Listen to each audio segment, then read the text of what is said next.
What is going on, everybody? How is everybody doing today? Welcome back here to the second channel, and I'm really excited to react to these draft player comparisons from the 2017 draft. This is made by, or this was written by Dan Favelli of Bleacher Report back on June 19th in 2017. So yeah, he basically gave a player comparison to each of the top 30 prospects. There was some busts in this draft. There was some hits in this draft. I'm excited to see what his player comps were. Like always, I will leave the article link in the description below. And let me know if you guys enjoy these player comparisons so I can maybe react to 2016, 18, etc. Because you guys like me reacting to the draft grades, but I think player comparisons will be very interesting to look back on. So, top 30 prospects. I don't know if this is the first round. This would be right before the draft, I believe. Or, yeah, this is right before the draft. So, obviously, this is premature, so this isn't going to be every first round pick. This might be some second round guys, maybe some guys that didn't even get drafted, so let's get into this. The criteria for this, because in the last one, I kind of messed up the criteria there. Since we're limiting to the scope of active talents, there must be some leeway. Decisions will take into account a number of factors, including play styles, body types, strengths, weaknesses, and prospective improvements. So let's find the splitting images of this year's top inbound basketball tots, shall we? Alright, so play styles, body type, strength, weaknesses, and perspective improvements. Let's get into this. So, Matthias Lesort, Tristan Thompson. Honestly, I don't know much about him. I'm kind of curious. Did he ever play in the NBA? Because I don't even think he was a first-round pick, maybe. No, he was the second-round 20th pick in that draft, and 58th overall, and never played in the NBA, so not much to talk about him. But his comp was Tristan Thompson. Jawan Evans, Kemba Walker. I mean, I guess that's like a shifty, smaller point guard, but the shooting I thought wasn't there. Jawan Evans' comparisons are a special kind of wide-ranging. They vary from Raymond Felton to Ty Lawson and can peak at Kyle Lowry, but you chose a point guard arguably better than Kyle Lowry. Interesting. Maybe the Ty Lawson area I think I could have hopped on the board with, or the train with a little more. Kemba Walker's a nice middle ground, a sneaky strong floor general who should shine in a pick and roll system, but finds ways to score and create under when left to his own devices. He checks in under 5'11", so yeah, smaller shifty guard. He averaged 8.7 assists per 40 minutes as a sophomore. Okay. Terrence Ferguson, Terrence Ross, I could see that. Obviously, the athleticism, that's the main thing that jumps out. Incredible dunker, incredible like getting to the rim, height, length, vertical, that is there. So I can see this player comparison 100%. Super raw at the moment, but lengthy, so yeah, all right, I can see that. Jonathan Motley, Gorgie Jiang, isn't he a lot smaller than Gorgie Jiang? I thought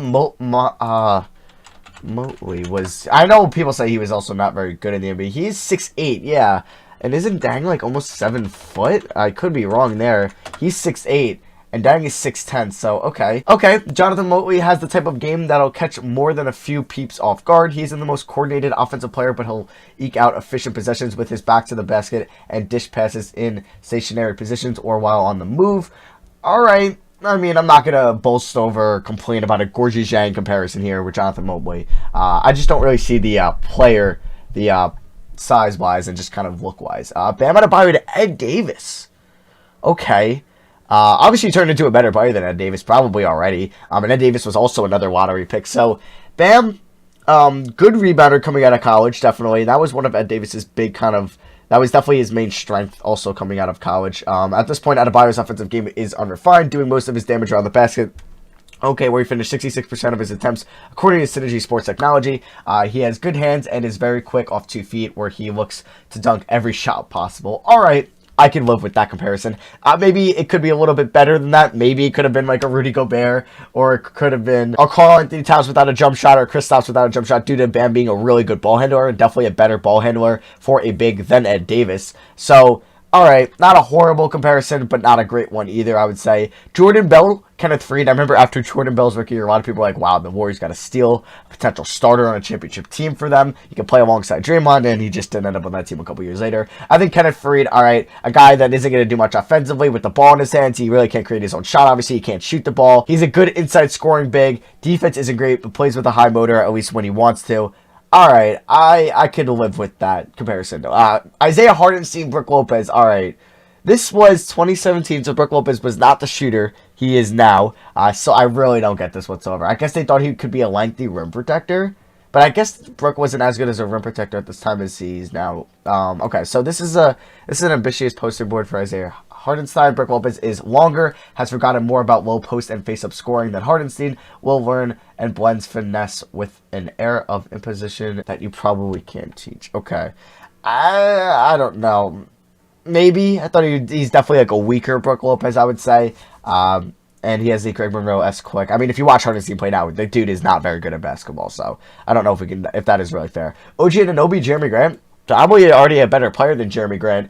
Different positions, too. OG Anunoby is definitely a better shooter than Jeremy Grant. Maybe, yeah, they have both have wingspans north of 7'2", despite standing around 6'6". Is Jeremy Grant that small? He's 6'6"? I thought he was like 6'8".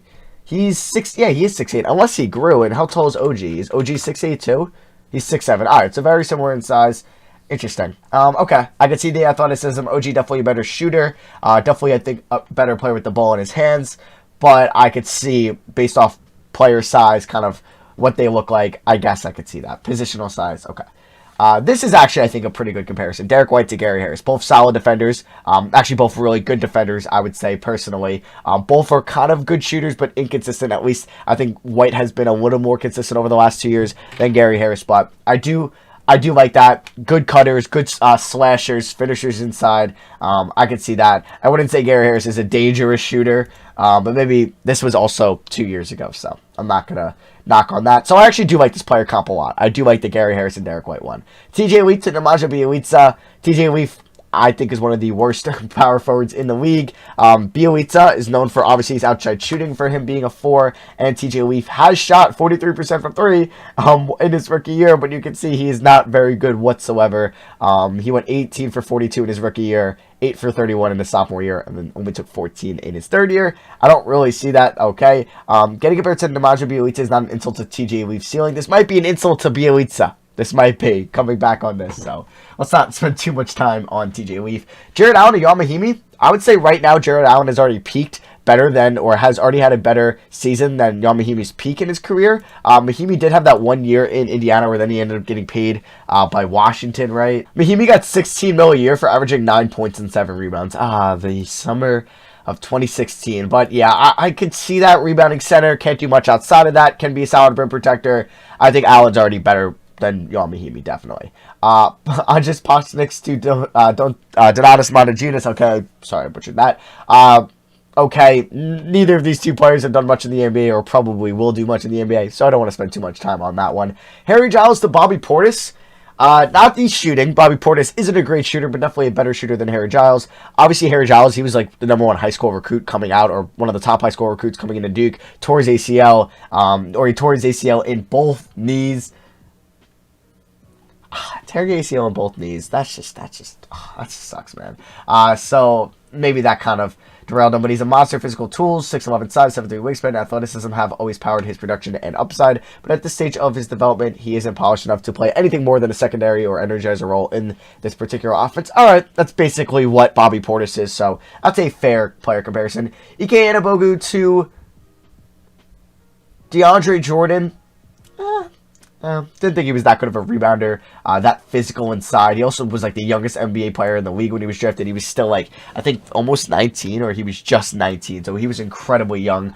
He didn't play a ton of minutes at UCLA. Yeah, there wasn't much coming out of him because he was, I believe, a second-round pick, so comparison might be a little bit generous. John Collins and Trevor Booker. Yeah, John Collins this year has already had a better year than Trevor Booker has ever had, so I feel like that is not a very good comparison due to John Collins actually being a good outside shooter. Now, I honestly don't recall if Trevor Booker was really a solid outside shooter, but I guess I should look that up to make sure I'm not just neglecting that if Trevor Booker was. Why can't I type? All right, there we go. Yeah, Trevor Booker never really did much outside, so not in that art. So plus Booker and Collins have virtually the same standing reach, around 8-10. I guess on the other hand, Collins scores too much. 28.8 points per 40 minutes as a sophomore. Yeah, I thought he would be a lot better than Trevor Booker coming out of college. Luke Kennard to Wesley Matthews, can definitely see that. Obviously, the outside shooting comparison there and the similarities. The Ringers NBA Draft Gurus have Wesley Matthews listed as one of Kennard's best case scenarios, and I think Kennard is definitely on that trajectory. Maybe not Portland Wesley Matthews yet, but I definitely think he's been improving every year since he's been a rookie, so I could definitely see that coming down. Zach Collins to Miles Turner. Yes, on defense. I could definitely see Zach Collins being maybe what Miles Turner is currently on defense. Definitely. Just sucks that this year for him got cut short with the shoulder surgery. So I could definitely see that. On offense, I don't think he'll ever be as good of a shooter as Miles Turner is. And Miles Turner is not some like crazy three-point shooter. We just really haven't seen much out of Zach Collins to kind of spread the floor that much. At least in my eyes. So yeah, I could see that on the defensive side. Offense, maybe not as much, but definitely on the defensive side. Justin Patton to Kristaps Porzingis. Oh, this one's horrible. Justin Patton was arguably the worst player in the top 20 that got selected. I think he was like 15 in Minnesota, right? Kristaps, I don't even know if I want to read this. Same breath, Karl-Anthony Towns mentions are growing in popularity when protecting Justin Patton. Okay. And there's some similarities, most notably in how much force they expand with when finishing off the catch at the rim. But Patton may never replicate the inherent physicality with which Towns or even Joel Embiid plays with. Not even close. He's a scrawnier frame and doesn't fare nearly as well on the glass, exactly like Kristaps. I guess maybe coming out of college, they definitely had similar per 100 possession numbers, but he became nothing close to Kristaps. Donovan Mitchell to Norman Powell. Definitely, Norman Powell's a fine player right now. He could be on the ballot for most improved. He might get some top 5 votes this year, but Donovan Mitchell is already a better player in the NBA, so maybe you could have done something a little bit better than Norman Powell, but you could definitely see the physicality and the tangibles there, so I'm okay with that comparison. What don't you get, or what do you get when you roll PJ Tucker's dodginess and a young Thabo Sefolosha's pluck and streaky shooting into one smaller size package and more established Norman Powell? So Donovan Mitchell, all right. Larry Marketing to Ryan Anderson. Okay, obviously they're going for the stretch 4 that could shoot the threes. Not a great rebounder. Defense isn't great either. That is kind of what that comparison is. He's more like the Ryan Anderson of Kevin Love's. Okay, I would say Marketing is definitely on pace to be better than Ryan Anderson ever was probably in the next 2 years. Last year, Marketing had a really good year. This year, obviously, kind of regressed a little bit, or not regressed, but it just wasn't as good. It was a down year for him. Maybe it was the offense he played in. It wasn't good, and he was also hurt for some point of the year. But I think he could be a little bit better than Ryan Anderson. And maybe the Kristaps Porzingis comparison would have been a little weak, just because, Marketing probably won't be as good of a rim protector that Kristaps is. But both similar rebounders, similar shooters, similar kind of play styles. Marketing's probably a better post-up player, but Ryan Anderson, okay, I could get it, obviously. Justin Jackson and Tony Snell, not a bad comparison. Probably not as good of a defender as Tony Snell, but they had him as the number 10 prospect, and I think that is a very fair comparison. I mean, they did compare Justin Patton to Kristaps Porzingis. I think this one is a little more friendly, or just a little more reasonable in Justin Jackson to Tony Snell. Kind of do it all, guys. I don't really see Justin Jackson as a good defender, so the 3-and-D really doesn't see that in my eyes. But kind of the shooter, he's not going to score more than 14 points a game. He can shoot the 3, come off the bench, do a little bit of everything, but nothing too special, so you could see that. Malik Monk to Zach LaVine, I get that comparison, definitely. A streaky shooter, when he's on, he's on. Not a great defender, not a super good or he's a good ball handler. He's pretty good inside. He's athletic. Solid playmakers coming out of their respective colleges when LaVine came out of UCLA and Monk came out of Kentucky. Obviously, right now, didn't turn out to be that player comparison just because Monk really never turned into that great shooter that a lot of people thought he could be out of Kentucky. But I definitely see the reasoning for that coming or right before the draft. Dennis Smith Jr. to Eric Bledsoe, also another comparison I could see. Smaller point guard, athletic, good at getting to the rim, good at scoring in the rim. At least this was Dennis Smith Jr. at NC State and at his first year in Dallas. Obviously, right now, his comparison might be to me. For being nice. No, obviously that's a joke. But yeah, not as good as probably Eric Bledsoe. He probably won't ever be as good as Eric Bledsoe unless he revives his career somewhere else other than New York. But you can definitely see the frame, the size, the tangibles from Eric Bledsoe. The shiftiness definitely from Bledsoe coming out of Kentucky. And then obviously Dennis Smith Jr. coming out of NC State, but it just really didn't fare into that as much. Frank Ntilikina to Avery Bradley, another pretty solid comp. Somebody I think Frank Ntilikina can develop into a solid and respectable three-point shooter. Nothing crazy. I don't ever see him shooting 39 plus from 3 on high volume, but I definitely could see him shooting around 35 to 37 from 3 on maybe 2 to 3 attempts a night, and he is playing elite defense for a guard. He's an elite defender. Offense, you can't say as much, but his defense is really good, and I think Avery Bradley is a very good comparison for Frank. And Frank definitely came on as of late as a better passer. I think he could definitely be a better kind of ball handler and distributor than Avery Bradley, but I could definitely see the offensive comparisons as well as the defensive comparisons. They gave Dante Exum. Could kind of see that. Maybe less athletic, but before the ACL tears for Exum, but I like the Avery Bradley comp. Jayson Tatum to Harrison Barnes. Obviously a wing, a perimeter player that they thought maybe would be an okay defender, a solid shooter, and a solid just kind of mid-range scorer, just an overall solid offensive player. Obviously, he's turned into better than Harrison Barnes already. We could probably say he's definitely a better two-way player than Harrison Barnes. His Tatum's defense is getting towards elite, and he's, I think, a lot better than Harrison Barnes. But yeah, he said they're close to identical in size and length. Barnes has more girth to him, but Tatum is more nimble and an inappreciably better athlete. He, like Barnes, will see some time guarding both forward spots. Okay, that did happen. Not as a lockdown nap, but yeah, he's turning kind of into a lockdown guy, at least on the perimeter. Darren Fox and John Wall, the Kentucky comparison there. But yeah, a shifty guard who's really good at getting to the rim, a really good passer, fast as hell, good in transition. I could see the comparison, similar in size, similar in speed and athleticism. Obviously, maybe John Wall might be a little more athletic. Fox definitely faster, but I could see the comparison. Just lazy sometimes when you compare him to a previous guard from the same school. But I think that's a pretty solid comparison. Jonathan Isaac to Patrick Patterson. Definitely think he's going to be a better defender than Patrick Patterson, and probably a better offensive player too. This year, he was going to probably get some votes before he got hurt to be Defensive Player of the Year and on All Defensive First Team, which I don't think Patrick Patterson has ever done or came close to, really. I think he could definitely be a better offensive player. I like him more as a power forward, playing alongside kind of more of a stretch or along shooters. He kind of got that in Orlando, but not really. I mean, Evan Fournier, Vucevic can space the floor. Aaron Gordon was inconsistent to start the year, and Marco Fultz, obviously, we know about him. I just don't know if I like the fit as much there, but I think Isaac could be obviously a lot better than Patrick Patterson. You could maybe even say a Pascal Siakam comparison could be more fair due to where we see kind of Jonathan Isaac's career heading. Josh Jackson to a jacked up Chris Middleton. Obviously, the off-the-floor stuff didn't help. Really didn't turn into as good of a shooter. If your favorite team came away with a jacked up Chris Middleton after burning through a top 3 pick, would you be happy? You should be. Didn't really turn into a jacked up Chris Middleton. Nowhere really close to a Chris Middleton whatsoever, so that one is a pretty failed comparison. Obviously, Josh Jackson, kind of a bust, if we're going to be honest. Lonzo Ball to Manu Ginobili unleashed. I guess someone that's really good in transition, a good three-point shooter coming out of college, a good rebounder, obviously a really good passer, kind of like a Swiss Army knife, can do kind of a little bit of everything, a really good defender as well. Didn't really turn into that. He says he hates every Lonzo Ball comparison. All right, fair. Jason Kidd isn't eligible since he's retired. Yeah, he only used active players. And I guess Ginobili was, at the last year of his career there. But obviously probably won't ever be as good as Ginobili. But you know what? He's only in his third year this year, and he definitely has taken strides. This year, his three-point percentage is up. His defense still looking like it's really good. He's still really good in transition. He loves to push the floor, run the floor, push the ball. Great with the ball in his hands. Okay, you can see the comparison. Don't think he'll ever be as good as Manu Ginobili, but you could definitely see the comparison. And number one, Markelle Fultz to James Harden. What's the reasoning for this? Putting Markelle Fultz under the James Harden umbrella isn't original. It just makes too much sense. Particularly because the 6'5 guard played out 2016-17 as a Houston Rockets point guard.